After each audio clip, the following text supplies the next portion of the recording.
Hi, everyone, and welcome to another episode of the WA Running Podcast as we record episode 086 on Monday, the 4th of August, 2025. In this week's episode, we recap the State Half Marathon Championships through arguably probably the ferocious, disgusting conditions. You could probably arguably say it was a steeplechase yesterday at the Marathon Club rooms.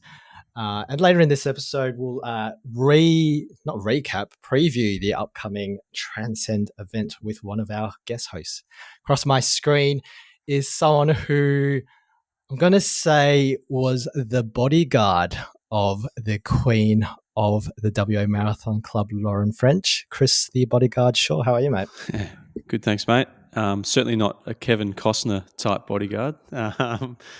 But I had to work hard to be the bodyguard, actually. I was stuck way back in the pack and had to work my way up to the front and didn't catch them until about 6 or 7 Ks. But enjoyed the rest of the race, which was good. But I think running with Maddie yesterday afternoon, I've probably done myself a mischief. So, I might go into that a little later on training weeks. Yeah, excellent. And how was the chafing? Yeah, I won't go into too many details on the podcast, but it did involve an appendage, so it wasn't pleasant. Yeah, just the tip. Okay, so across the other side of my screen is someone who, reflecting back, was our first guest since Chris and I took over the WA Running Podcast, and probably at the time was probably thinking, who the fuck are these guys taking on the WA Running Podcast? But I'm glad that he's back. He's an accomplished trail runner in his own right. He's a clinical exercise physiologist. He's the race director of the upcoming Transcend event on Saturday, the 16th of August. And I think he can now add podcaster to his list of achievements. Shane Johnstone, welcome back to the WA Running Podcast. Thanks for having me, boys. Yeah, I think, Simon, you were well established as the meme man, but Chris was a bit unknown to me at the time. But yeah, it was good. Good first episode. Yeah, no, glad to have you back. And I think that was 10 months ago. So it's been quite some time since we've last spoken, but we've had a community run since, and we've got a community run coming up this Wednesday. But it is less than 2 weeks to go to the big event. How's things going in terms of final preparations for the event? Yeah, it's all ramping up now for us. It's like a giant funnel, and we get overloaded pretty heavily between now and race day. But yeah, we're super excited. 5th edition, we've cracked finally 1,000 participants, which is pretty big in the trail space. It's only us and Margaret River who have done that. There's heaps of buzz and excitement. Some new additions to this year have been really popular. The 28K has been red hot. We're going to have 230 odd in that alone, and the 40K trail marathon's been a nice little addition. So yeah, hopefully from strength to strength in future years, but yeah, really promising signs. We're excited. So in terms of, we've had quite a bit of rain sort of in the last couple of weekends. So how has that, I guess, altered or changed any of the preparations, the lead up? Or in fact, it's probably for the better for you? Yeah, one of the reasons why we shifted it to August was that the Avon Valley waterworks, like sort of when there's water in the Avon Valley, it really functions nicely, and all the water features come to life. And when you're at the start of June, even if you have a wet week, it doesn't necessarily mean that creeks and waterfalls and stuff like that will be flowing. So yeah, it'd be really nice for the runners to not only be in areas of Perth that they probably haven't travelled or ran in before, but also to have all the features working. And then hopefully the wildflowers will be slowly starting to pop out about now as well, and the canola field. So yeah, it's a really good time of year to be out in the Avon. Yeah, beauty. I'm looking forward to getting out there, definitely. Looking at course records, Shane, I was just quickly zooming through then, and a few. So I think for the current course, I think which is as of 2022, the mixed team of 3 to 5 is 6 hours 57 minutes 33 seconds, which looks like the Transcend Trail team back in 2022. Simon, what do you reckon our thoughts are, or our chances are of getting anywhere near that? I think it will come down to whether or not I can get out of leg 2, and if I can get through leg 2, okay, relatively unscathed, I think would be okay. I imagine the mudslide could be the slow point. Happy to be challenged on that, Shane. But is the best advice for tackling the mudslide of leg 2 just to embrace the mudslide and just slide down? Yeah, like face first, just on your stomach, just slide down like you're leaving. No. Yeah, I don't know if there's really any secret. I think you could have the like football boots on, and I'm not sure they would necessarily save you if it was in full force of the mudslide. But it's a really odd one. Like sometimes I've been out there and it's been a little bit damp and it hasn't been that slippery. Like so, it really probably depends and a bit more about the rain in the last 24 hours of that section. So yeah, be interesting to see what people get on the day. We've had dry years, we've had really slippery years, but the anticipation is cool. Yeah, nice. And I see there's also there's other awards that we've got here. There's King of the Mountain, Queen of the Mountain. Hannah Paget pops up on that Queen of the Mountain, Simon. So is 2022 Queen of the Mountain. So Hannah, we're replacing Hannah effectively with Ash Ritson this year. So hopefully Ash, well, I'm sure Ash will do very well, given her pedigree. But I don't know if you've heard the update, Shane, on our team members, but there's a few different names on that list that you might not have expected when we first organised this Team Warp thing.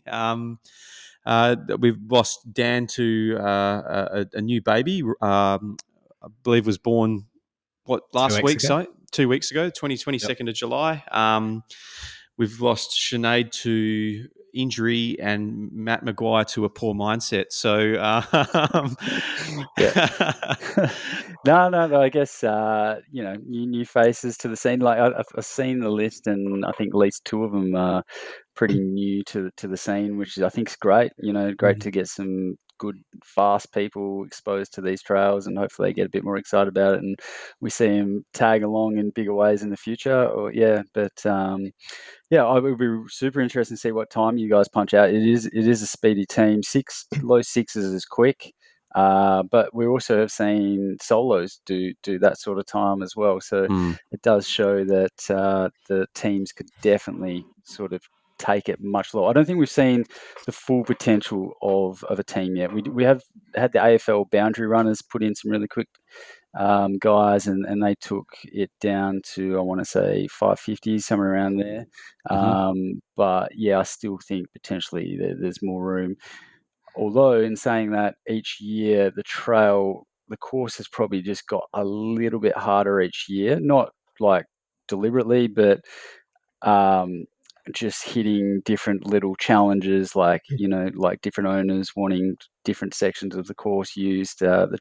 That's an interesting thing about trails, is that they're a bit alive. They move. Like if you look at the Bilderman track, it changes from year to year, and this is global sort of thing. And Transcend has slightly changed. And what's good about it is becoming a bit more single traily and like a real nice raw experience.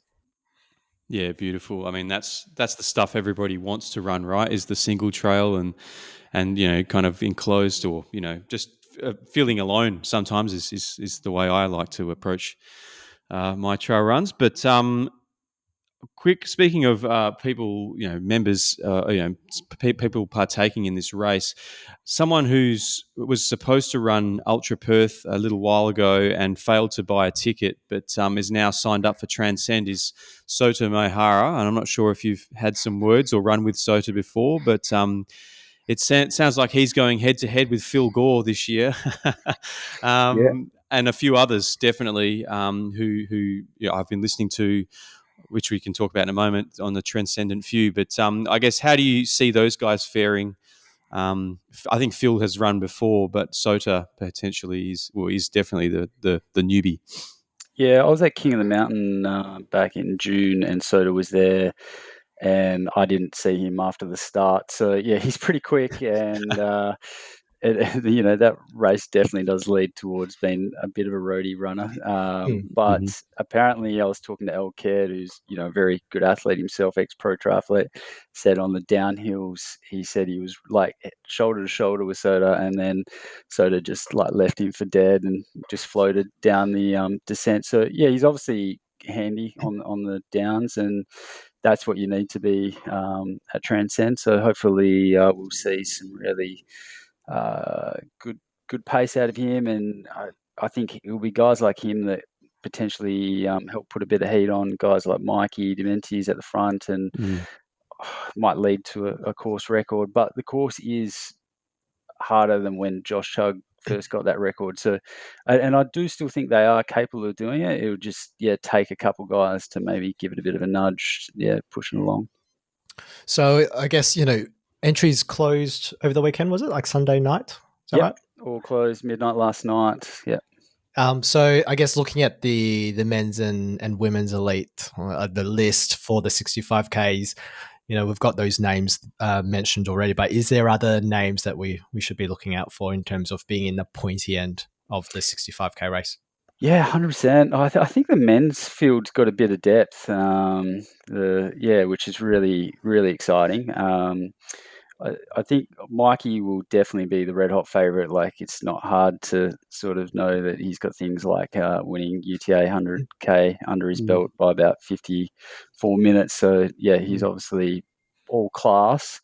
But I think some locals that have really shown that they'll be in the mix to sort of be up on the podium is I think a guy that hasn't been talked about much is really talented is Bryce Turvey from down Margaret River. He raced at Grampians while I was over there late last year, and in the 50K, and got second behind Brody Nankervis, who is a Solomon sponsored athlete, and was sort of not that far off the pace. So he's just gone from strength to strength. He's been on the Transcend course before. He loves hills. He'll be super exciting to watch this year.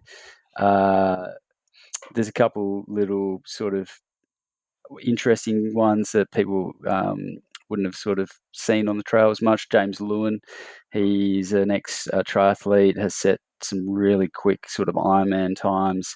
He's debuting at Transcend, so I'm sure we'll see him in the top 10, just not really sure how far up he'll feature. Sam Herman, who raced at Transcend last year, I think he's had a bit of injuries over the year, but he's just always sort of dangerously fit, and he's one of those Manning Park guys. There'll be lots of people around him pushing him along on the course. A big guy from there who was so close last year to getting on the podium and taking home a check was Ben Leeson. He has been racing a fair bit. I think he had a bit of a sore Achilles after a faster marathon mid-year, but appears to sort of be back up and running again. So he'll be super dangerous and exciting to see his progression. I think even though again that the course got a tiny little bit harder, I wouldn't be surprised if his time got faster. He actually had a huge sprint off with Nick Bamford last year on the final hill, and we managed to get it on our live broadcast, and it was brutal watching those two after 65 Ks, and our finish line's on a bit of an incline and just battling it out. But Nick Bamford actually got the better of him. Nick is in the field again this year, but he has been quiet, so I don't know if we're going to see a full force Nick. He's had a broken thumb and got married and just moved into a new house and stuff like that, so I feel like he's been a bit distracted, but he's a beast. He's done heaps of crazy long races and stuff like that, and I'm sure he'll pitch up and give it his best. Phil Gore is going to be really interesting. Obviously incredibly fit, incredibly talented, hasn't done a lot of sort of trail races before. He's done, from my memory, Delirious 100 miler. His course record just got beaten recently by Joel Gray, who's also racing, and I think will be really interesting to see. But Phil did another 100 miler in Taiwan recently as well. I don't think that one went as well, but Yeah, and then I do remember back they used to do, I think the original Birdie's backyard was on a trail, like went up and down a hill, and Hmm. he may have been the one that won that the first time that was on. So he can run on trail. I haven't really seen. I don't know if he'll be as free flowing as some of these other guys like Sodas and Mikey's, but Hmm. I think his fitness on the flats and the uphills will work in his favour. Yeah.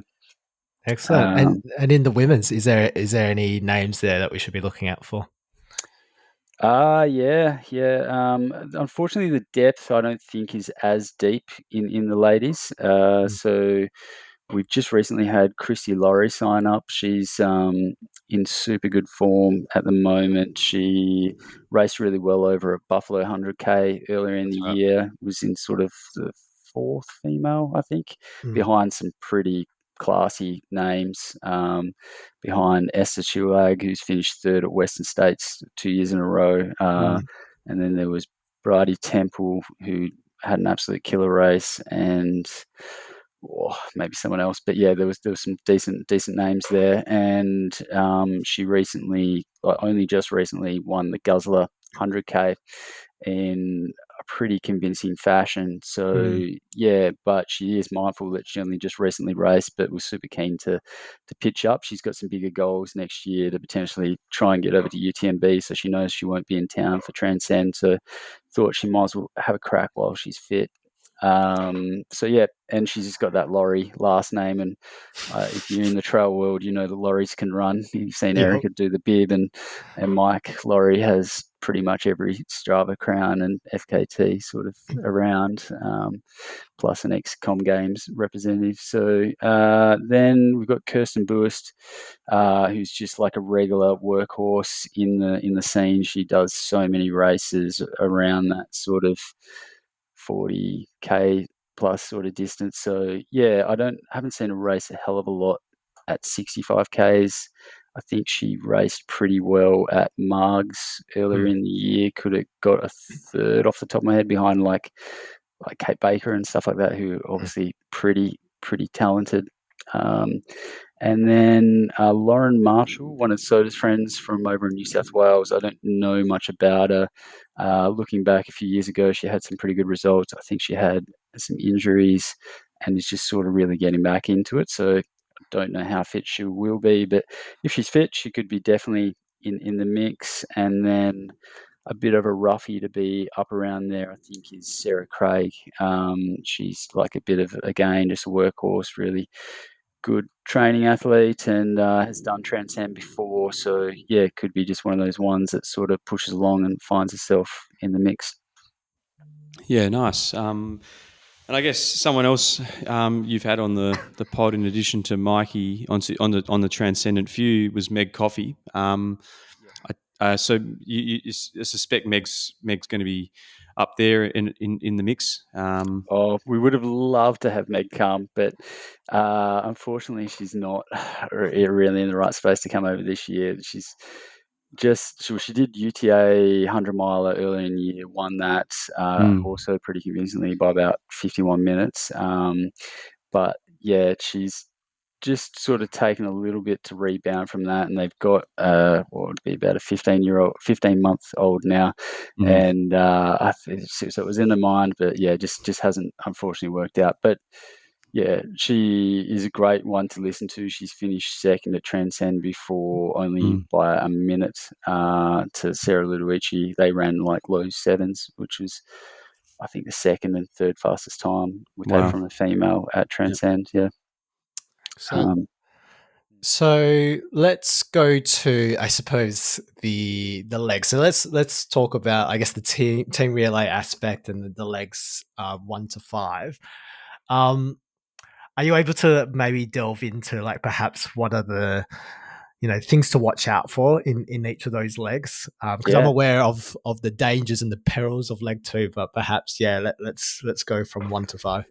What's cool is they definitely all have their own little quirks. I love leg one because you get the start line and just like the buzz. We put a lot of energy and effort into the start line, and there's nothing like that vibe of a whole heap of nervous bodies around just starting on the verge of starting a big adventure. So, and then the fact that you start in the dark and then you get the sunrise as you come up on the ridge, and it's beautiful.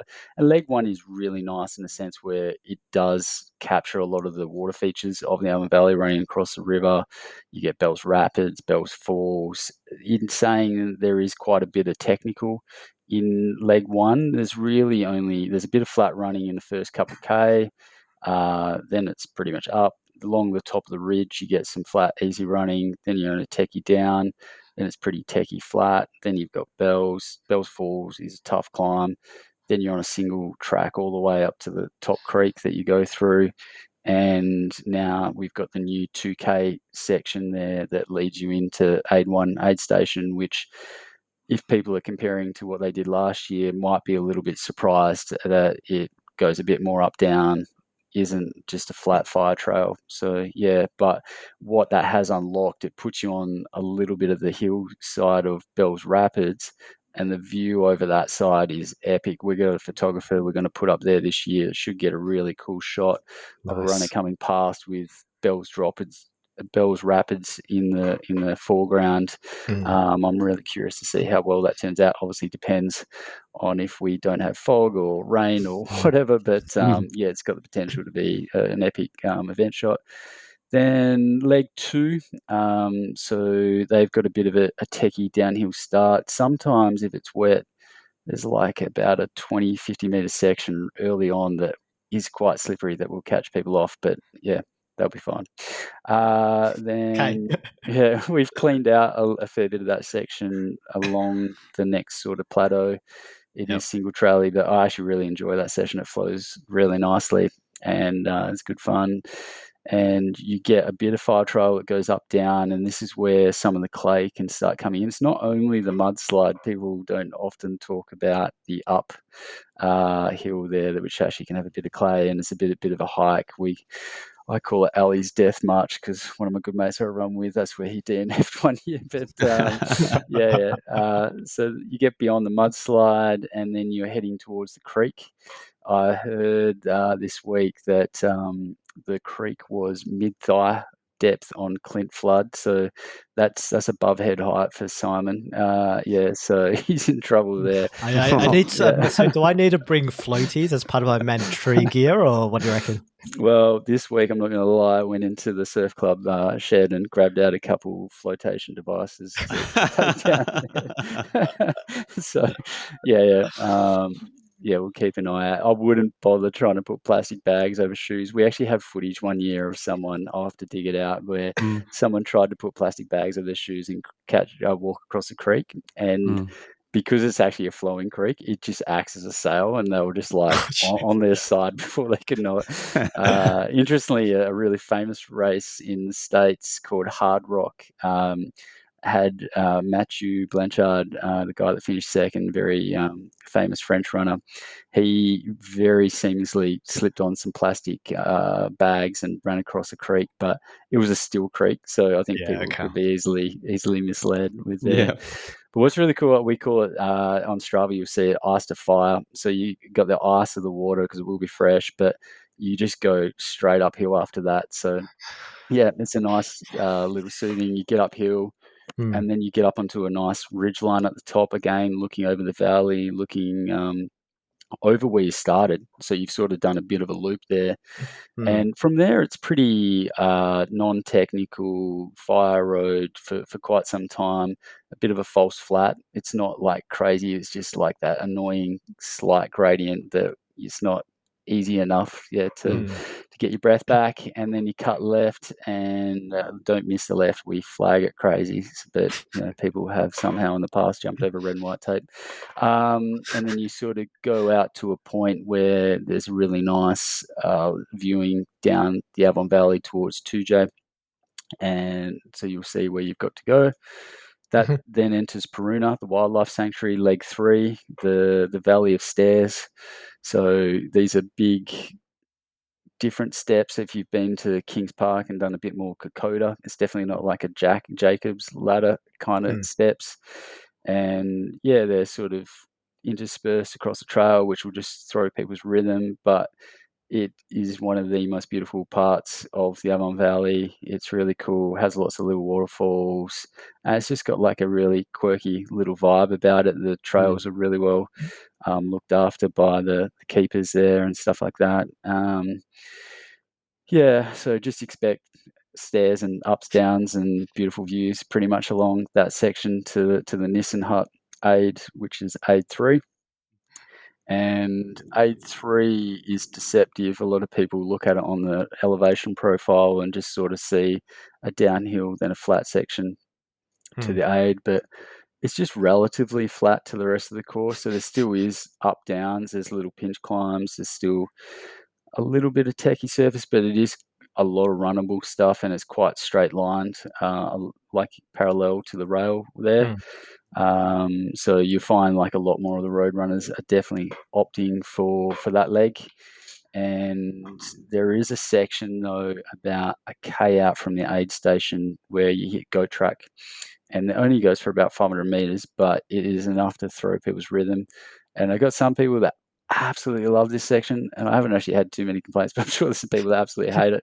But at least they get to the aid station just on the other side, and yeah, from there they're almost home. So they just have to go a few k's out of aid station, and then they kick up the king of the mountain that we were just talking about, Hannah Paget, and I think maybe Phil Gore still holds. And it's a climb that isn't like crazy steep. It's not like a 20% gradient or anything like that. I think from memory, it actually only averages about 5% over 3Ks, and you maybe get like a couple hundred meters. But you keep on thinking you're at the top, and then it will kick left, and then it will kick right, and then it kicks left, and then you finally get to the top. Like 3Ks is quite a way. And then you start hitting farmlands. There's a couple ladders that people have to go over. The farmers there have been really supportive this year and have made some wood ladders for us, which is epic. And they're doing we're doing one of the tree plantations on that paddock, so some people will be able to stop there and do a tree plant if they want, and then they're going to cruise along to, again, one of my other favorite sections of the course, where it's like a techie downhill descent for about a K, and then you should be able to start maybe hearing the music from the finish village. If you're at night, you might even see some of our lights. And the last 3Ks is pretty unique terrain, I would say. Like, it's up, down, a little bit more open fields, bit of rocky stuff. And yeah, it's a pretty cool finish. You get to the finish village, and there's about a 400-meter section with, I don't know, the climb's probably only got 30 meters, but by that stage it'll probably feel like 3,000 meters. And we have a cool light tunnel that everyone runs through, and yeah, there'll be beers and burgers and fire pit, and yeah, people cheering you on. It'd be cool. Sounds epic. I know. Yeah. So I guess so we've got our team. So you've got Chris, you're doing leg 1. So after hearing that, how are you rating your chances to start the team off? Oh, I mean, I can't say for sure because I've never run the course, but you know, I feel like doing the technical stuff, I don't mind. I'm just going to take it nice and steady and not try and, you know, go too hard on it, and just enjoy it for what it is, I think. It's the way I'm going to approach it. How about you, mate? You are going to have the inflatable life vest on, or?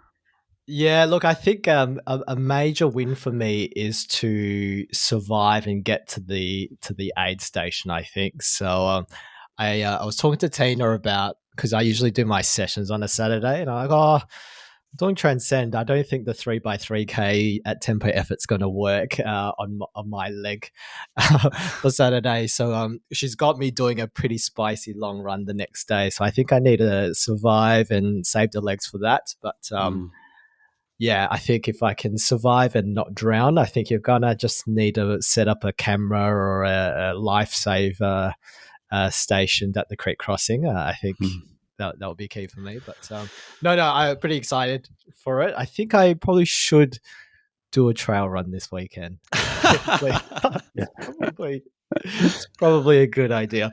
I'll message you, Shane, after this in terms of recommended trails. What about And shoes, Simon? What are you going to be wearing? That's the it's a good question, right? Because I feel so, Shane. I've got autopilots. Can I survive in autopilots, or I need to get proper trail shoes? Look, I'm a Tarkine runner, but autopilots are not for Transcend out there in the middle of winter. I've actually done a full Transcend on autopilots, and it wasn't too bad. But yeah, it also wasn't winter. But True. Okay. I'd be looking for something with a bit of traction for sure. Okay. Yeah. All right. Looks The like new I'm. Giants, they're actually going to be showing the new Giants they released at Transcend. Would be a good shout, but unfortunately, it's just a little bit too late with the launch. Yeah. Yeah. No. Mm. Not, I think I'm gonna have to head down to Tribe and Trail for some new shoes then. I think knowing Yeah. you, Simon, you'll probably slide into Sam's DMs and figure out a pair of shoes, won't you? Yeah. Sam, expect a message later tonight. And then after me, we've got Rido taking on leg 3. So she's got the fortunate job of climbing a set of stairs for her leg. And then we've got Rochelle Damasi, I suppose, doing the speed leg. We thought was the speed leg of leg 4. And then we've got young Dane Sproxton to take it home for us. So I think Dane was quite keen to take on the stairs, but unfortunately Rido had that covered. So yeah, we've got the young gun taking it home for this.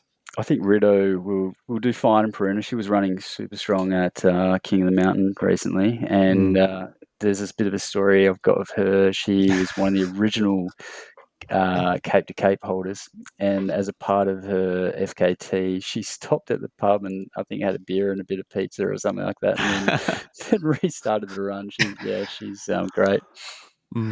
Yeah, she's built different for sure.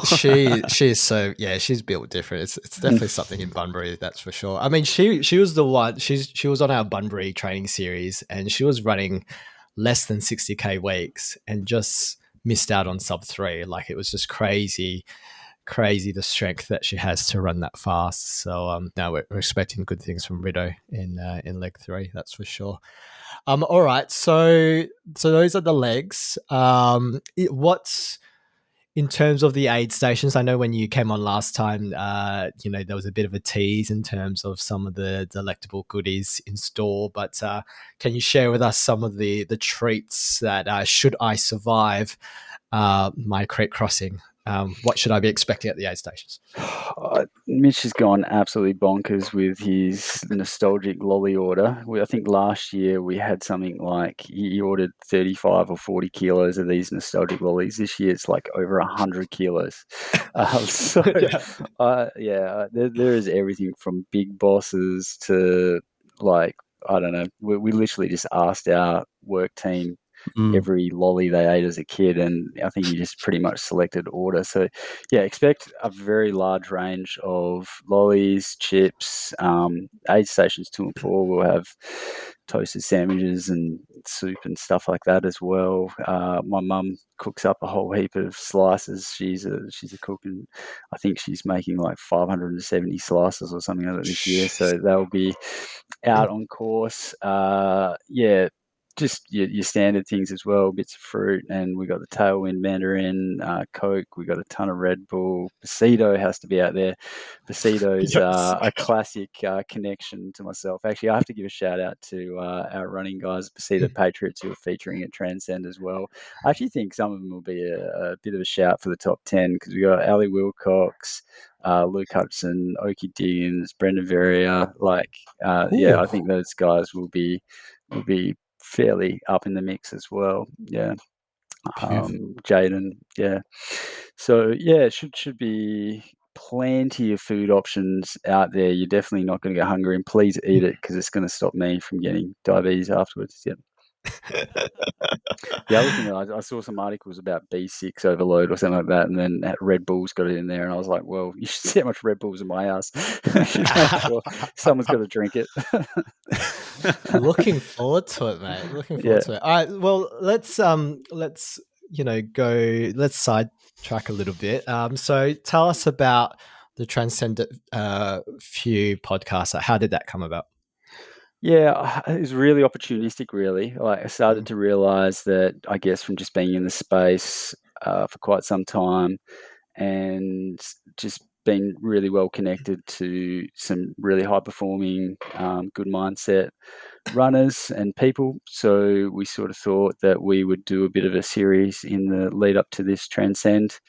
It was topped off with Meg winning the 100 miler. Meg works for us as well, so we're like, oh look, we got to do something about that. Mikey's a really good mate of mine. He's running in the Perth Hills here, and I sort of got him a bit deeper into the scene, so he was keen to do one. And then Phil Gore set the record. We haven't released Phil Gore's yet. Hopefully we'll get out before Transcend, but I've overloaded the editor guy with the broadcast stuff as well. So he's neck deep in the creek with Simon. But yeah, hopefully we'll get that out. And he again was a really interesting interview. I funnily enough, haven't really ran against Phil much, despite being in the same city and both being into ultras and stuff like that. But I was curious to sort of learn a bit more about, how numbers motivated him. And interestingly, after the podcast, he sort of hit me up and said, you know what, we're going to come do Transcend. So I don't know if we triggered something, but Nice. yeah, we were hoping to trigger something with Meg, but we couldn't quite get there. No, that's amazing. Yeah, like obviously there's some big kind of personalities like Phil, I guess, who even whether they be trail runners or road runners know. And there's others like Aaron Young and Mackenzie Burgoyne, and Jack Crago last year was one, who came and had his crack at it, and it did get the better of him last year. I guess, what is it about the course? I mean, for people who run roads and kind of still run trails from time to time, what is it about this course that probably that they find difficult, compared to, say, running some of the more the more popular trails out in the hills around Perth?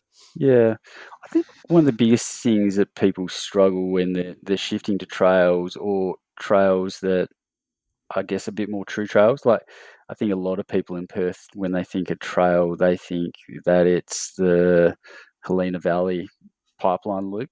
And, yes, that does have a trail component to it, but it's largely just a fire road going up and down. Like in the valley, it's not nothing too crazy. Literally, me and Ali do that every Tuesday morning, 5 a.m. Like, it's just a standard run for us. But Yeah. I think what people need to let go of is like the splits, or like per Yeah. K. I don't even have that on. Mm. Like, I would actually change my splits for a trail race to every 10Ks, because I think you're better off, like, you'd get a better idea looking at an average over a much grander distance than just such a minute snapshot of a run Mhm. in a trail scene. Because and that's where I don't tend to look at how many Ks I do too much per week. It's more about how many hours of training you Mhm. do, because not all Ks are equal in the trail scene. Where on the road, that there's a good chance that they are pretty equal, especially in Mhm. Perth. So very, like, mine K could have been completely uphill, could have been completely downhill, could have been more technical. If I was overseas, it could have been altitude or something like that. So you need to start letting go of that. And I actually feel like that really lifts the enjoyment of running for me. Like, I'm less caught up in the numbers, and I'm just more about, okay, thinking about, I've got roughly a 20K distance run. I sort of know the vert. I'm more managing my effort rather than Yeah. a number on my watch, and that's a bit of a skill. Like, it takes Mm. a while to dial that in, and a lot of these young guys coming in, I love their energy, and it's really good for the sport. It's just, you got to stick at it for a while. If we look at like a Jim Walmsley, a young Jim Walmsley, go and watch Found on 49. The guy went out very early in his career. He's running like an hour and a half or something crazy under Killian Jornet's course record time. Like, you Mm. got to give that guy a bit of respect, as Gillian. And Mm. and he goes a bit delusional, goes off course, and then they find him on a highway. I'll just ruin the story, so guys, Mm. but he ends up walking it into the finish, and then he comes back, and I think it took him probably 5 years or so to really nut it all out. And then now he's like the god of Western States endurance running. He's won it like 4 times. He's got course record. Um, he's a beast. Like he's a goat. So you just need to keep putting yourself out there. And it's a little bit. I've had a few people like put themselves out there into FKT attempts, or might be a Transcend, and talk themselves up for it, and then they don't get it right the first time, and you see it like hits them really hard mentally, and they'll be like, oh, like almost like it's a bit embarrassing, and I'm like, well, it's not, good on you. You put yourself out there, and Mm. better than sitting on the couch wondering, like, and then you just got to keep doing it, and you learn and learn and sort of go from that. You can't nail a trail run straight up, and that's what I find personally really exciting about trail running. It's a bit like in cycling, how tactics and stuff like that can be applied a lot more, where in road running it's really hard for a tactic to be played, where trails it comes down to that a bit more. And the longer it gets, the more interesting that gets. Yeah, for sure. I guess there are people who might be training more frequently on technical trails, and so a certain aspect of a course may suit them, whereas a course will probably have various components of all different kinds of things that you've mentioned tonight, like technical sections, muddy sections, single track, like all this stuff. And so, yeah, that plays into the tactics, like you say, whereas a road, everyone who's running on roads is training on roads. There's no there's no strength in Yeah. I'm uh, not a fast runner by any means, and I've beaten plenty of faster road runners on trail just purely by being able to manage my effort a bit better over the period of time. And because I train on the terrain, often my legs are just a bit more accustomed and conditioned to it. So mhm. if you're out there doing the work and exposing yourself to it, you can make up for lack of fitness, and do quite well. Yeah. Mm. Yeah, I think just again thinking of someone locally, like Flad is a good example of someone who's kind of went through the road thing and then decided to do trails, and now has basically kind of swung back a little bit, and so he kind of dips his toe into the roads from time to time, and the strength of his trail running it shows on the roads as well. And Yeah, well, I think he's using it the other way around. mm, Like, to be honest, mm, he's a very good, experienced, very talented trail runner, mm, and he admits like that like when he was in Asia, he was winning races pretty comfortably, and he mm, wasn't necessarily being challenged as much. So he sort of reflect back on, if I'd gone to Europe, I would have got pushed a bit more, and developed higher levels of fitness and whatnot. But I think his way of doing that in a smaller pond over here is going to the road and track scene, mm, and just elevating off them. And then we see this a lot in the States as well. Like Anna Gibson, Golden Trail Series girl, she is killing it over there. She actually races, or like tries to represent America on the track as well, and she actually doesn't do a hell of a lot of running. Like, she does some crazy track sessions, does like maybe 1 or 2 trail sessions, and rides her bike a bit. And mm, she's absolutely beast. So there is a lot to say for fitness is fitness. Like, if you've got a big tank and you've sort of exposed yourself to some trail, you can, you're lethal. But mm. if you're just a good trail runner, you're going to be good, but you're not going to be lethal. And if you're just a really fit person but haven't exposed your trail, you might have a tough day out there. Yeah. Cool. That's awesome. Si, did you have any other questions for Shane, mate? Yeah, no, I was going to ask you about last year you did the Grampians trail Of race course. Yeah. over in Victoria. So how was that, I guess, the lead up to that, and how did that race unfold for you?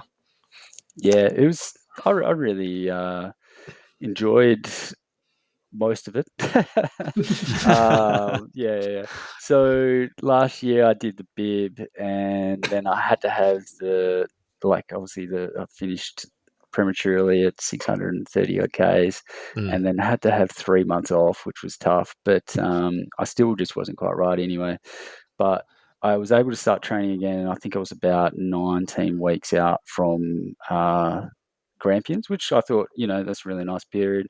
And I did get some reasonable training in, got sort of back over 100K weeks and was doing some vert and sort of was doing pretty well. Got over there, it was 38 degrees on the day and it was a midday start. And we started on a giant rock slab, and the first 50 Ks is very exposed. Yeah. Plus, they had daylight saving, so we technically had like an extra hour of sun up our sleeve out there as well. Yeah. And it was brutal. Like, it was honestly, like, I went in, I sort of realized a few weeks out, I was like, oh, this is actually going to be quite hot, and started to panic a bit and did some heat training. So I was just doing hot water submersion after runs, which was really tough.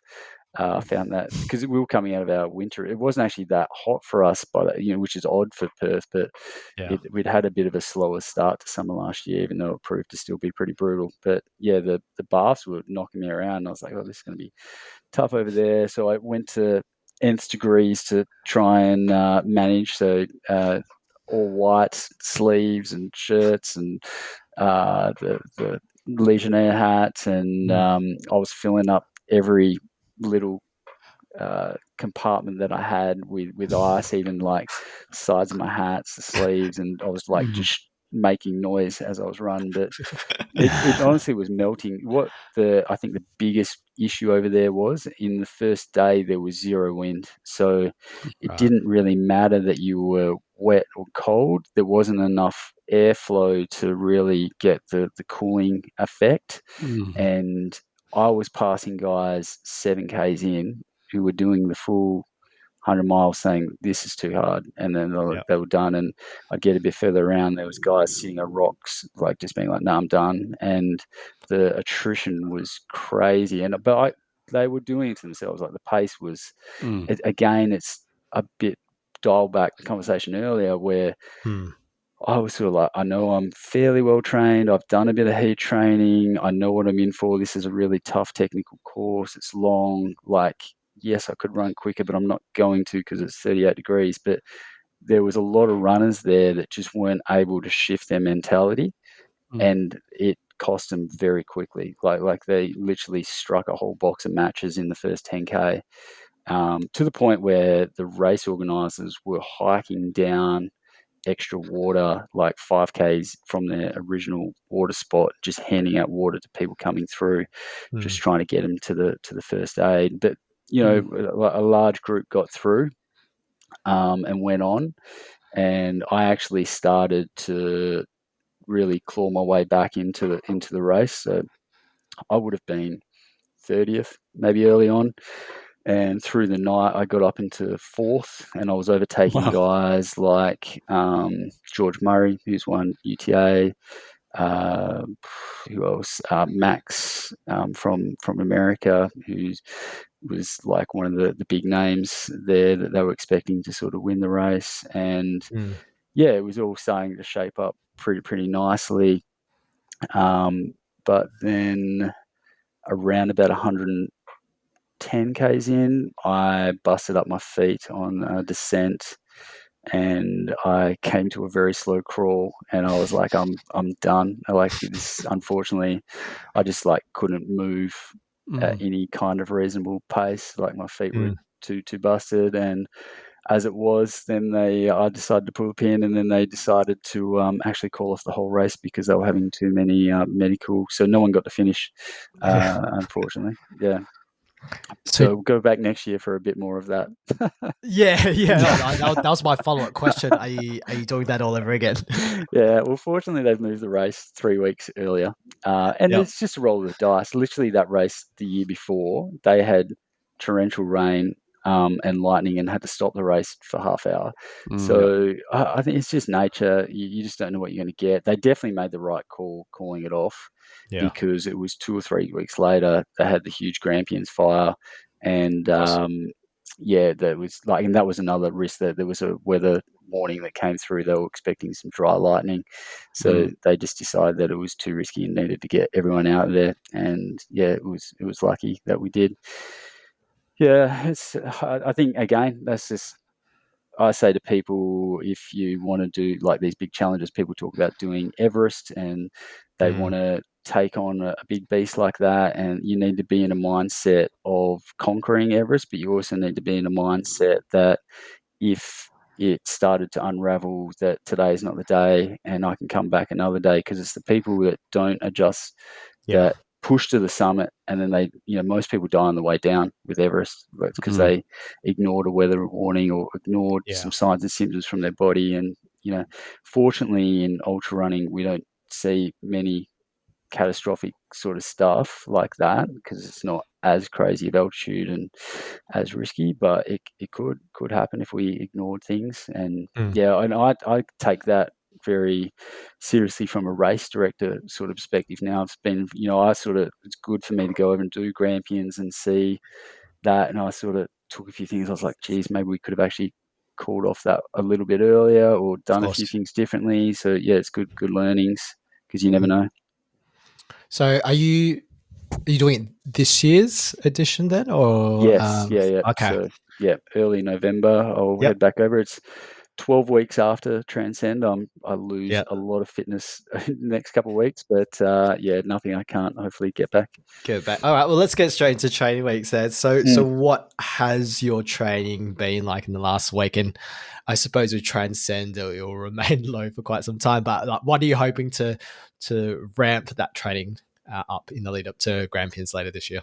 Yeah, I have to really sort of take a ebbs and flows approach. So I mentally I have to sort of let go of running a little bit for this next couple of weeks, because it's just not the priority. Like, I need to make sure that we get this race up and running for 1,000 people, and try and spend some time with the family and stuff like that where I can. So yeah, I'll be lucky to, like, actual training wise, to get more than sort of 40 or 50 Ks in weeks, but I do get some incidental exercise Ks in. I got to flag a 65K course. So yeah, and then we do a second flag. So after the race, I have to go back, and I just want to make sure that we haven't left any flagging out there and rubbish and all that sort of stuff. So yeah, I get a little bit of training from there. Beyond, I'll be looking to take Grampians pretty seriously this year. So hopefully get up to some decent volume if work can permit. Hopefully I'll be up sort of 15 plus sort of hours per week. Might have a peak week a little bit more, and getting some good vert in. So the Ks is, if it's K really start to drop off when you start focusing on vert.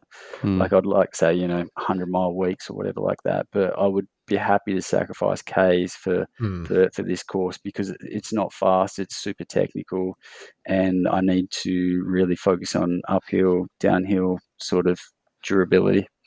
But my best session of the week was actually getting out with my 5-year-old daughter, and she's now riding a bike, and so I can do a little jog with her, which was pretty special. It was the first time we've ever done that. So she did Oh, awesome. 3.5 Ks with me, and I think it was about over 25 minutes. So I think that's a good way of ticking a couple different boxes at the moment. I look forward to that getting a bit quicker and longer. Yeah, see how well I can train her up. That's good. That's a good call on the best session of the week. All right. Well, how about yourself, Chris? How's your training week been? Yeah, it was reasonably good. I think I had a pretty busy week at work, so I ended up missing my run Friday, and it kind of was a reminder of how fragile my schedule is. Because once I decide to have a sleep in and suggest that maybe I'll run home from work, I end up getting caught at work, and don't get that opportunity. So if I don't get out for a run, I tend to be quite grumpy, and I was reasonably grumpy on Friday night and Saturday because I'd missed my Friday run. But all good. I ended up getting out Saturday afternoon for a jog, and then had Perth Half on Sunday, which was a bit of fun. But yeah, we can probably talk through that later. Yeah. Yep. So my week, I cracked the triple digits for the first time since Gold Coast, which was good. I think I still got a bit of like a tickle at the back of my throat. Still recovering from looking at the PTS Truth and Consequences registration page. But yeah, no, I'm still recovering slightly. So the sessions were pretty hard this week.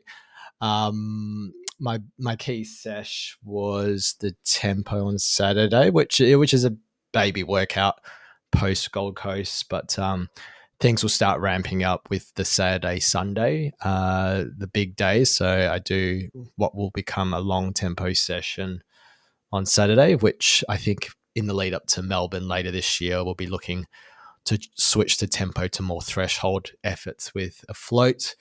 And then yesterday, so, you were talking about not being so fixated about mileage, Shane. I was fixated on mileage. So I saw Saturday night that I had 65 Ks for the week, and decided Sunday morning to run 35 Ks to hit 100.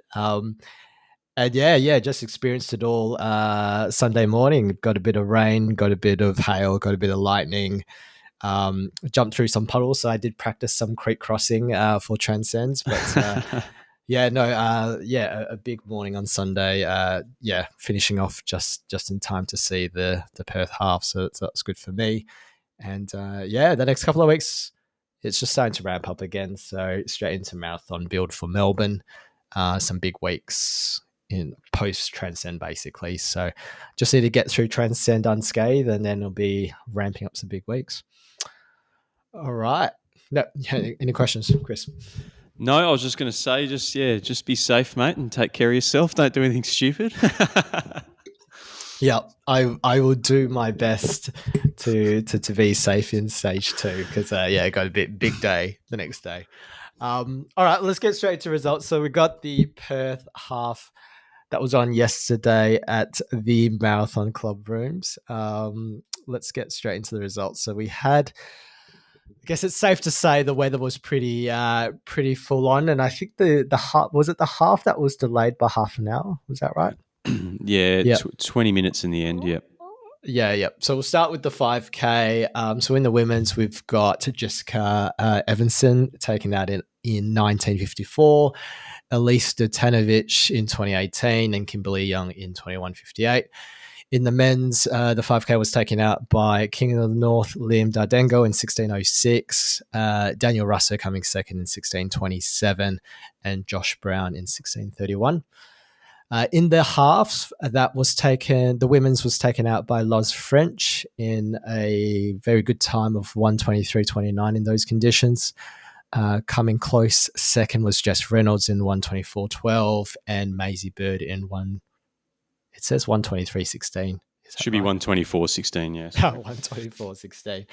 And then in the men's, the half was taken out by Dean Menzies in a time of 1 hour, 7 minutes, 43 seconds. Coming second in his debut, Max Mann in a very quick 1 hour and 8 minutes, 25. And Jacob Howard coming third in an hour, 11:15. We had a Luke Johnstone coming in fifth. Is that any relation to you, Shane? No, not many Johnstones floating around, but he can pass on some of his speed to me if he wants to. All right, Chris. So you did the half yesterday. So how was the experience for you? Yeah, I mean, it was chaotic. There was obviously the lightning at the start. It was quite funny. We got told about 7:15 that the race was delayed until 8:30. So everybody was like, "Oh, okay, I'm going to stick inside." There was an incredible lightning show on from around, I guess, 6 o'clock. So I was there early to set up with the Marathon Club. There was just lightning over the city, over Kings Park. It was pretty spectacular. But then everyone went out for their warm up, and I got back, and everyone was like, "Oh, the race starts at 8:20 now," and I'm like, "But." That's in like 5 minutes. I got told it was 8:30 anyway, so they switched it up quite late in the piece, which was made for a bit of chaos and a bit of like the paces weren't all available at the time that they needed to be, but eventually everything got going. It was crazy running the first 2Ks into like horizontal hail was just like next level.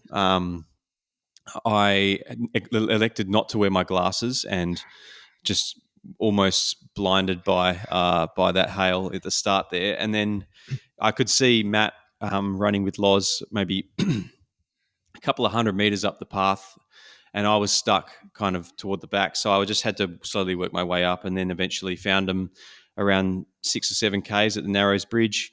There was a few course diversions this year because of all the puddles, but that didn't really matter because there were puddles the whole way along anyway. A lot of people trying to dodge the puddles running onto the grass, which was, I don't think, very wise. Because it was so boggy that it just made an even greater injury risk. Anyhow, managed to run with Loz and Matt for basically the rest of the race, 2/3 of the race, and it was such a fun experience running with Loz. I hadn't had the opportunity, and I hadn't had the opportunity to run behind a lead bike before, so it was a different experience. But all in all, really, really enjoyable running with those two, and just another great event at the Marathon Club, despite all of the kind of hurdles they had to kind of overcome in the morning of. Was there because Ash and I went for our long run sort of in that direction very early in the morning, and it was like strong headwind sort of heading towards the boat shed. So was that tough going, and did you get a bit of the tailwind on the way back, or was it just shitty conditions that it was just crap throughout? No, it was pretty tough on the way out, but you knew that there was going to be a point at which it turned around, right? So yeah, I think we were running kind of 3:55s or something for that out or kind of just above that, maybe the out section. And then once we turned around, the effort level was considerably lower. Like when we saw you the second time, it felt like we were being carried a little bit, which was nice. It definitely got kind of, as the race wore on, the effort level increased. But I guess if we had Loz on, she'd be able to talk you through some of the. She was making a few noises with about 5 Ks to go. And I'll mention her later on the weapons of war. But we'll throw her under the bus then. All right. So I was sort of pitched up where sort of in between the Swan Brewery and where the halfway turn point was. I think we just managed to get there just in time for Dean to whiz past and back, and it's just crazy to see how fast Dean runs at that pace and just make it look so fucking easy. So it's crazy to see him running at that speed, but also seeing Max in his debut half sort of going toe to toe against him. So I think by then Dean started to, get a bit of a gap on Max, but Max wasn't too far behind in the end. So pretty impressive to see that from Max, and then it'll be interesting to see what his halves look like later this year as well. All right, Shane, I know these sort of races aren't your thing. It's probably too flat and not technical enough for you. But how fast do you reckon you could run a road half if a fit Shane? How fast do you reckon you could do a half in? My fastest was like 1:18, I think, somewhere around there. But that was quite some time ago. My fast days are incredibly limited. It doesn't matter how fit I was, but because I have this artery condition where basically when I start running faster than 4-minute pace, I get vascular constriction. So my right leg starts to get pretty compromised. The days of PRs are pretty much gone for me, I think. Unfortunately. It's all distance now. It's all distance. Yeah, I've just got to go long and slow. That's pretty much everything that's still left to go. Yeah, not a problem, mate. All right, well, let's move on to the Broome International Airport Marathon, Chris. Yeah, so a few distances here, running all on sand. It was kind of like a 10.5 kilometre course. So the out and back for the 10.5, and then it was basically 4 out and backs for the marathon. Have you done much running on sand beside the odd trail race or any beach running, Shane? Oh, I've done Cape to Cape a few times and Margs, and I'm not a huge fan. I've got quite a long stride and a low stride rate, and I feel like the secret to sand is an incredibly high cadence and to weigh about 30 kilos. So, it's not really my forte, even though I've done fairly well in the Cape to Cape. But yeah. Yeah, I think like Cable Beach I'm sure is not quite too, like, depending on the height of the tide, I suppose, but like I'm sure some of it's reasonably firm. But I guess something like I had someone messaging the Warp Pod Instagram the other day telling me to run Sandman 50. So I'm like, I'm considering that. But I get roped in once a year. The Floreat Surf Licensing Club has a battle against the City Beach Surf Club. It's actually just a bunch of old boys on Christmas Eve or something like that. And every now and then they rope me down to win the Floreat Beach one. So just to keep the City Beach boys honest. But yeah, that's the only thing I've got. You still got something there, so Yeah. that's good. No, I'll go through these results real quick, flick through them. We've got 10.5. The men's was won by Julian Boucher in 43.59. Aidan Armstead following in 44.26, and then Trev Carr in 45.12. The women's 10.5 is won by Kirsten Mosteralembo in 49.27, followed by Amy Tivendale 50.15, and Lydia Scott coming third 54.02. The half marathon was won by Ed Hockey 129.38, followed by Thomas Richardson 133.16, and then Jesse Lyon in 134.27. Women's half was won by Eloise Nan Smith in 136.26, followed by Laura Marie Rogic 138.11, and then Megan Johnson 148.26. Men's marathon was won by Dean Brown. Now, I think this is a name that came to our attention. Raf brought Dean's name to our attention, right, Simon? Was a potential participant in the Perth Running Festival series, but for whatever reason didn't make the cut. So maybe next time, Dean. He won in 2:58.21, followed by a friend of mine, Andrew Correll, who's moved up there. He's a pilot, 3:12 flat.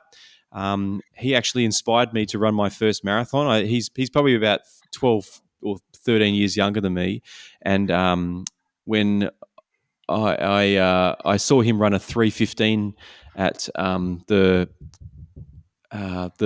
Sunset Coast Running Festival up at Mullaloo there, and he ran 3:15. He, instead of using gels or any other form of nutrition, he ran with 8 bananas. Right. He carried 8 bananas with him. So I don't quite know how he managed that, but impressive nonetheless. So, and then we had Sylvain Fassard in 3:12.08 coming third. The women's marathon was won by Tegan Nicholson, 3:48.02, followed by Claire Bradshaw, 4:01.06, and Hayley Rowe in 4:24.19. So great running everyone there. I don't see myself running on sand. I don't. This Sandman 50 is being banning about, but I don't like the idea of running on the camber, like just ending up with one short leg. Yeah, I pulled up very sore after Cape to Cape on my left knee from memory. Yeah, it was just like really tender. But how's this for a little stat for you guys? When I first moved to Perth, I played for Whitford's Football Club, and in our team was Dean Brown and Aaron Young. So it's no way. Oh shit! Yeah. It's a few boys have gone on to still keep mixing it in the long distance scene. Yeah, and I think Dean has like a 2:30 something marathon, so he's very quick when he wants to be. And those guys obviously have massive engines, doing what they do now. So yeah, interesting. Has done Transcend too. Yeah, wow. Okay. Well, I guess it's interesting to see how I always find that footy it seems to translate well to the longer stuff because of how, I guess, intense that sport is. Not that I've ever played football, but there are a few people I know who have gone to do well in whether it be trails or on the road. All right. Well, I mean, that's all the results we had this weekend, I think. We've got a few upcoming events here. We've got Birdie's Backyard Ultra, we mentioned earlier, Friday the 8th of August. We've got Transcend, obviously, on the 16th. Very much looking forward to that. We've got something that's close to my family's heart is Christmas Island Marathon. My brother lives up there, so that's on the 17th of August. I have to get up there and do it one year. I haven't done it, but I certainly would love to in the oppressive humidity. How fast can your brother do the marathon up there? My brother won't be running. No. He's never done. Yeah. No, he's a teacher, so he's been living up there the last 8 years. And my dad actually grew up there, so it's kind of it'd be a special one for me to do at some point in the future, but it's by no means a quick course. You're running through the jungle. I think you start kind of at the top of the mountain or the top of the hill. It's basically just a giant pinnacle that pops out of the water, and you just make your way through the jungle down to the settlement. But yeah, it's like Indonesia or Singapore weather, right? It's low to mid 30s and 100% humidity. So it's optimal running weather for me then. Yeah, perfect. And so then we've got WAMC Cyril Norman Lake Gwelup. That's on the 17th of August as well. On the Sunday there's a 10 and a 5K. There's the Trailblaze Fun Run, which is run by Soul Runners on Saturday the 23rd of August out at Wollongong National Park, Regional Park. 5, a 6.5 and an 11K there. Perth 32 on Sunday 24th of August. City to Surf, the 4 and the 12K there on the 31st of August, along with Sydney Marathon, which I know many people in Perth are heading over for, and obviously a big occasion as the first or the seventh major, the first time this is the seventh major. And then Light Horse Ultra between the 6th and the 7th of September, the 24-hour run, 12-hour, 6-hour, 3-hour, and a kids 1 hour. A 1 hour run for a kid is I'm not sure not all of them are running, but that's still a bloody good effort. I can probably give you guys a bit of info on what's coming up as well with the Bibbleman track with Aaron and Mac are both having cracks at FKTs up there. Yep. So, that's not that far away. They're going to start 2 days apart. I think Aaron's going to go earlier, and they're both, I think, running the same direction. Had a chat with Aaron Young the other day. He was talking about some stuff, and he's going to go hard, like, far as his sleep strategy is going to be minimal. Like, he's going all out early. So, I think that will be super interesting to see how that goes long term. And Mac is getting behind it with a bit more of like the film crew sort of perspective and going to detail a fair bit. So we'll be able to get some popcorn out and watch those boys have a crack. I think it's going to be it's really cool now that it's getting heaps of traction and more and more people are having a go. And yeah, that's going to be good. Does it light a fire in you in terms of giving the bib track another go, like just seeing these guys attempt it as well? Yeah, I'm not sure if you guys were aware, but the other week, Evan Telsic had a go.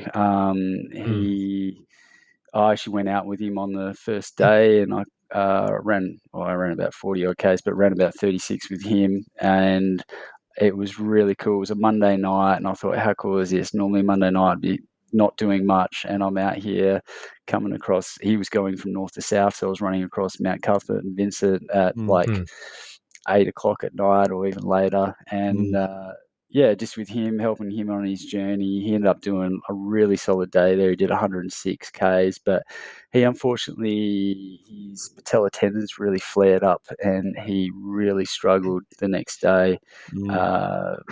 Basically couldn't get much of a trot going, and then his Tim Ant flared up after that from changing his gait because he got on top of the knee thing and then the ankles were going, and to his credit, he kept on putting himself out there. Like, even though things were clearly not going to plan, he still hung in there for 5 days, made it dwelling up, and then called it a day. And I've spoken to him since, and he will, go away, rebuild, and probably come back another time in his life. But I think he still took a lot from it. Yeah. Yeah, I mean, being able to manage your gait after your patella tendons are flaring up, and then change it to try and,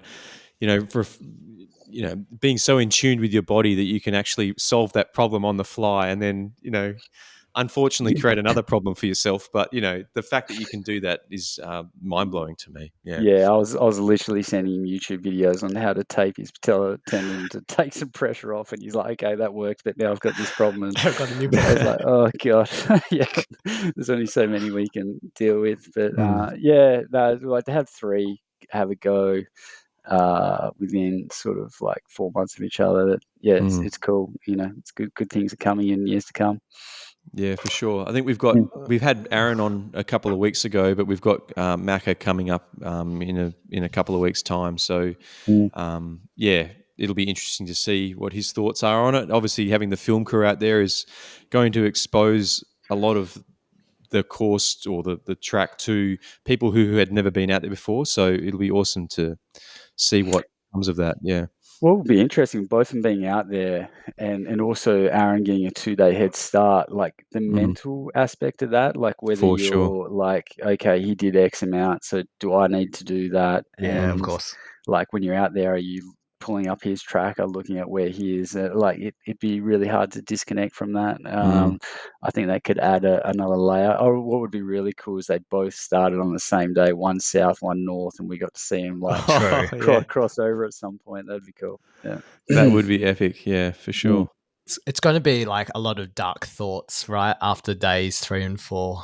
It'd be interesting to see what the mindset's like sort of halfway through.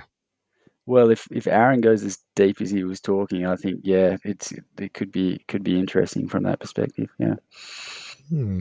Something to look forward to. All right, let's get straight into Warp Admin. So, with Shane here, we've got the shakeout run this Wednesday down at F45 Duncraig, and then we'll be finishing up at Rocky Ridge Duncraig after the shakeout run.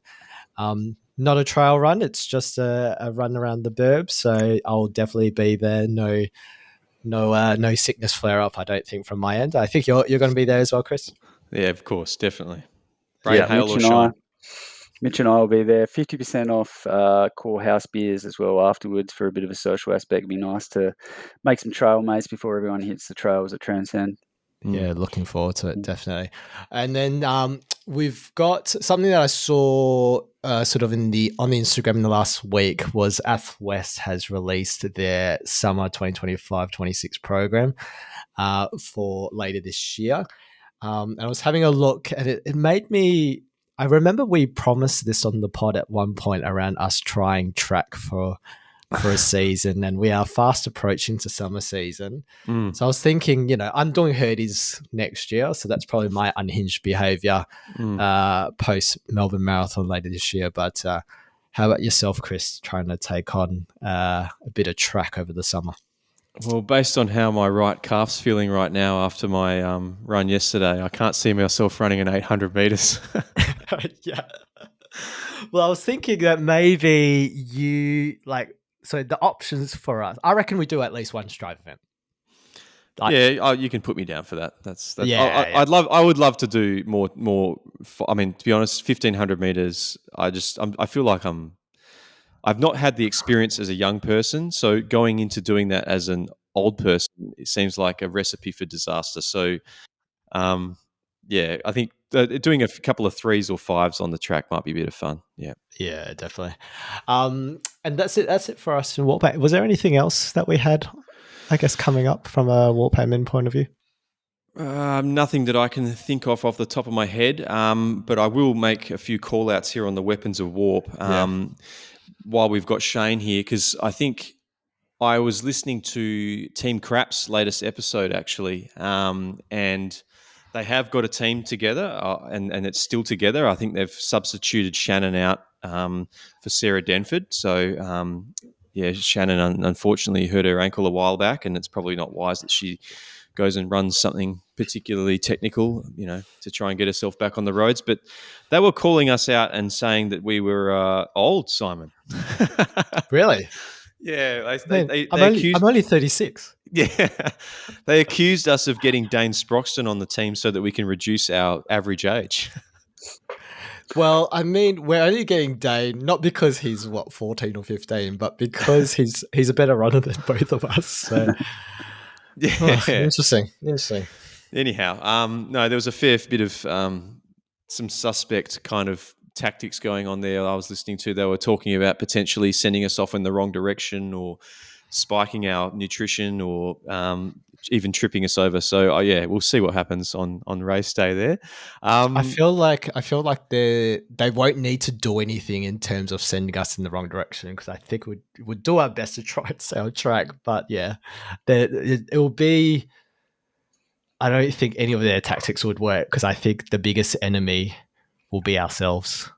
come the 16th of August. Yeah. Exactly. No, yeah, precisely. So there are a couple of others here. I quickly want to mention Loz again for her race, her win on the weekend in the state half champs. I got to witness Loz, giving herself a lot of self-talk in the last kind of 5-6 days. It was simple stuff like, come on, you can do it. And we knew that the second and third females were not far behind. And she kept turning around and yelling, how far away are they? How far away? And I was like, mate, you got heaps of time. Don't worry about it. But yeah, I think Loz was battling a few demons out there on Sunday, and did get to witness her produce a very high velocity vomit off the side of the path, which was impressive. Did not break stride. So yeah, amazing stuff. And then I was speaking of Ash Ritson earlier. We mentioned her, stopping for a beer and a pizza on her FKT attempt in the past. I saw her post that she got back from her long run and sunk a beer and a coffee in quick succession. So she's obviously got her nutrition plan down pat for Transcend in a couple of weeks' time. And finally, Adam Loughnan from Team Tina. He rocked up to the Marathon Club Sunday morning with no intentions of racing, from what I understand, but decided that the Lightning was up his alley and put his name down, jumped in, and ran a sub 90 half on the off of little to no notice. So yeah, pretty impressive stuff there from Adam. That's it for us. So any weapons in your part of the world, Shane, that you like to call out? Oh, geez, got me on the spot here. I just think anyone that actually got out the weekend in that hail and weather, because we were trying to do a broadcast shoot and it was not ideal. Yeah, but 2 days of complete terrible weather, probably on a peak week for Transcend. Anyone that managed to get their long runs done, full kudos to you guys. It was savage. Big time. One more question for you, Shane, before I forget, is so we've got the Phil Gore episode of the Transcendent View coming out, hopefully before the run next Sunday. Are we going to see any future episodes on the Transcendent View following Transcend? We will see. I feel for you guys. These things are an absolute time sink. Like just getting down to the studio, recording, the editing, and the whole process is very time consuming. How you guys do one each week is amazing. I think we'll just take it as opportunities sort of present. It's not necessarily going to be a full thing, but if I see someone that's like really interesting and worth the interview, I'll try and make something happen. Yeah, we'll go from there. But for now, like for those who want to check out the first two and the future third, just jump on any of the podcast platforms and search the Transcendent View, or on our website on the top tabs we've got the podcast, and also on YouTube we've actually got the full video options, which were pretty cool. Wicked. Awesome stuff. Looking forward to what those opportunities come, and we'll be waiting with bated breath to see who you got next. Yeah, how many pillows did you give me for my first episode out of 10? No, it was great hearing all those stories, to be honest, Shane. I think hearing Mikey and Meg talk through their running experiences and histories is like, and obviously your knowledge of those two as well, being really so true. close to them, is awesome to see and hear. Looking forward to whatever you might be putting together in the future. Yeah. Cheers, guys. Yeah. Well, Shane, thanks for coming on tonight, mate. And I guess we'll see you this Wednesday for a run and a beer. And then after that, hopefully we all make it through the course in one piece to see you at the finish line. So, but no, best of luck for the event coming up, and hopefully you can still squeeze in a couple of runs here and there in the lead up. Yeah, we can have another Rocky Ridge brew at the finish line. Everyone gets a free beer. So happy days. Beautiful. Looking forward to it. All right, well, that's it for tonight's episode. So you can reach us at the WA Running Pod on Instagram. Our email address is warunningpodcast@gmail.com, and our Strava group is Warp. Cheers for joining us tonight on this week's episode, and we'll catch you next week on Warp. See ya. See you guys.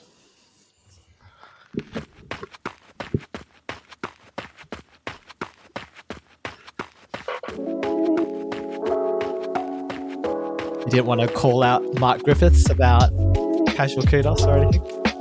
Yeah, casual kudos, Mark. Yeah. Wasn't sure if Mark is like trolling us or whether or not he's very confused because he keeps saying casual kudos to us every single time that he sees us. So Yeah, right. yeah.